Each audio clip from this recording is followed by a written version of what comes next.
Hi guys, this is Melvin once again and welcome back to my YouTube channel. Sa video pong ito ay ibabahagi ko po sa inyo ang aking pag-apply sa MADA Loan, the Fast Cash Loan. Sabi kasi ng iba, mabilis daw ang approval dito. So nung dumaan ito sa newsfeed ng aking Facebook, at ito po yung ads ng MADA Loan guys na dumaan sa newsfeed. Ang loan amount daw ay mula 3,000 pesos hanggang 25,000 pesos. At ang loan term mula 91 days hanggang 180 days. At ang daily interest as low as 0.2% daw.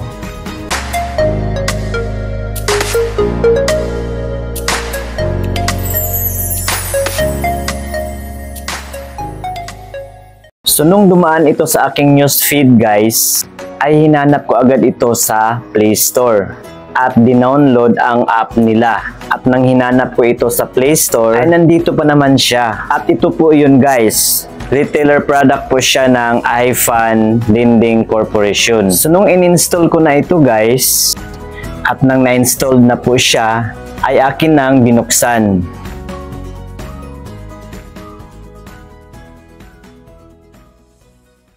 So nang pinindot ko na itong agree, at pinindot itong allow, at ito na po ang nakalagay sa dashboard, loan amount 28,000 pesos. So nang pinindot ko na itong apply for loan, at ito yung first guys, kukunin nila ang ating active mobile number.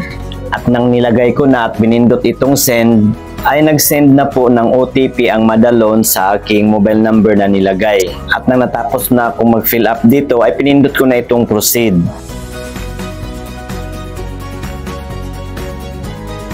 And then nag-pop up ito, SMS logs permission. So nung pinindot ko na itong agree, at pinindot ko na naman itong allow, ay binalik na naman ako dito sa dashboard. At iba na pong nakalagay na loan amount. May nakalagay ng mula 3,000 pesos hanggang 28,000 pesos ang maaari ko raw utangin dito. So nang pinindot ko naman itong apply for loan, at dito na ako magsimulang mag-fill up ng kanilang form. At ito po yung mga basic information na kukunin nila sa atin. First po ay ang ating email address, ang ating marital status. Gusto rin nilang malaman kung ilan ang ating mga anak. Next po ay ang ating education background, kung anong natapos natin. Kukunin din nila ang ating current address. Next po ay ang ating monthly salary. Next po ay ang ating job industry. Next po ay ang ating loan purpose, pero optional lang po yan guys. Next po ay gusto rin nilang malaman kung ano po ang address ng ating pinagtatrabahoan. At pagkatapos kong na-fill upan ito guys, ay pinindot ko na itong next. At dito sa next page guys, ay kukunin na nila ang ating contact person or ang ating emergency contact. Kung sakaling hindi po tayo nila makukontak, ito po ang kukontakin nila. So 4 po na contact persons ang kinakailangan nila guys. At kailangan daw ang ilagay nating mga contact person ay ang contact info ng ating relatives, pwedeng ating friends, or pwede ring ating colleagues. Pinindot ko lang itong add emergency contact para makuha ko po yung mga contact info na nakasave sa aking phone book. At nang nakompleto na ang aking emergency contacts guys, dito sa baba ay kailangan raw nating ilagay ang ating FB username, ang ating Facebook account. At pagkatapos ko itong nalagyan guys, ay pinindot ko na itong next. At dito sa next page guys, ay kukunin na nila ang ating ID information.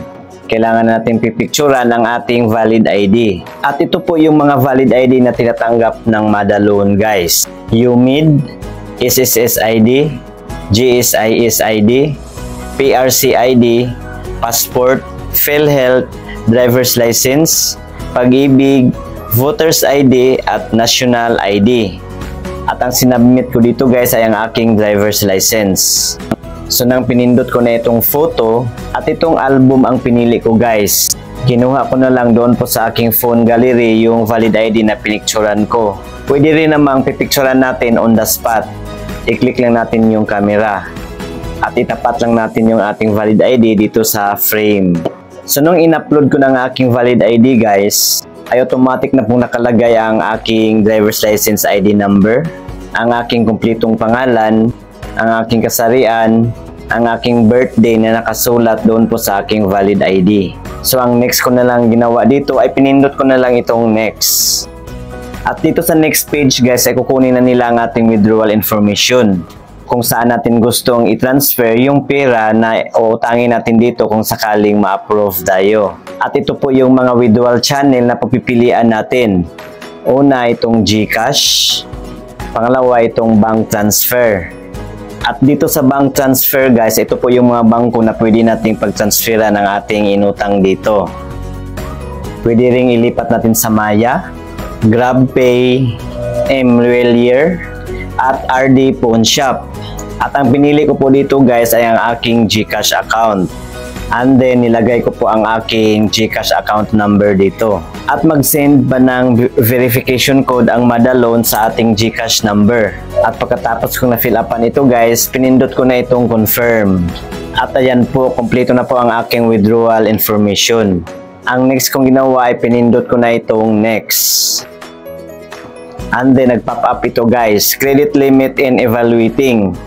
We are evaluating your credit limit. Maximum limit can reach 28,000 pesos after timely repayment. Pagkatapos nilang mag-evaluate guys, ay ito na ang next, in review. We are reviewing your loan now. Please be patient and expect the result in 5 minutes. Thanks. So wala pang 5 minutes guys, ay nag-pop up na ito sa aking dashboard. Sorry, you did not pass our credit assessment. Please reapply after January 4, 2025. So na-reject ang application ko dito guys. And after 2 weeks pa po ako makapag-apply ulit. Dahil December 21, 2024 po ako nag-apply dito. So January 4 pa po ako makapag-reapply. So pagka January 6 guys, ay nag-apply ulit ako dito sa Madaloan. Binuksan ko ulit ang Madaloan app. And then pinindot ko na naman itong apply for loan. At ayan po, evaluating na naman sila sa aking credit limit. At pagkatapos ng 1 minute, ayan po, ni-review na naman nila ang aking application. At wala pang 5 minutes guys, ay natanggap ko na naman ang results sa pangalawa kong pag-apply. At ito po yun guys, application denied. Ni-reject pa rin ako sa pangalawa kong pag-apply. Sabi nila madali lang daw mag-apply dito, madali lang daw ang approval. At wala po akong ma-review yung repayment plan dito guys or loan agreement dahil wala pa po silang ipinapakita. Basta ganitong mga online lending app guys, talagang mag-ingat po talaga tayo nito. Lalo na't hindi nagpapakita muna ng repayment plan. Saka na magpapakita kapag na-disburse na yung pera na niloan natin. So ganito yung mga ula na nakakatakot. Baka kapag na-approvean tayo dito, diretso na yung disbursement o diretso na yung pag-transfer ng pera sa ating account. Kung baga wala ng preno-preno. Anyways, magre-reapply pa rin ako nito guys hanggat ma-approve ng aking application para may maipakita po ako sa inyong repayment plan. So that's all for today guys.